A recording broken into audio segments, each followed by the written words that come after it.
Hey guys, welcome back to Auto Repair guys. Thank you guys for watching and subscribing to the channel. Today will be super helpful video guys to any of you having a Hyundai Kia 2.4 Gdi engine guys, and you need to remove or replace map sensor. Stay with us, we'll explain where it's located, how to remove it, how to replace it. Now, you don't need to remove your engine out of the vehicle to do that, but we have it out because we'll be making hundreds of videos that can potentially save you thousands of dollars, and with the engine being out, we can clearly show you where everything is located and how to do it.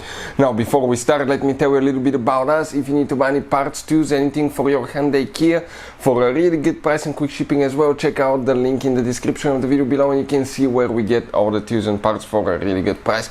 Now, that's a 2.4 Gdi engine out of a Hyundai, but it's being used in multiple Hyundai and Kia models. Exactly the same engine.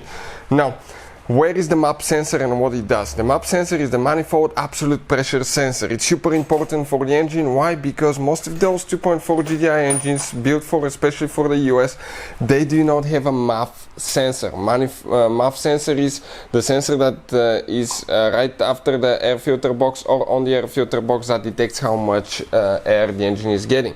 Instead, that engine, guys, okay, will use the map sensor to calculate the vacuum in the intake manifold, so that way it can calculate the air amount as well.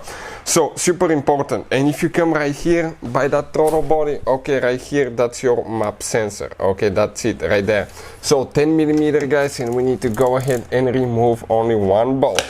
Now, that sensor could be really stuck, okay, and we will explain how to remove it. Also, make sure to stand till the end, we will explain how you can test those as well.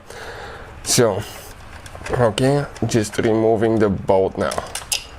Perfect. Super important once you remove it not to drop anything in the intake manifold. Now that wire right here, okay, you need to push in first, push in a little bit, press down, and now disconnect it. Okay, you can see just like that.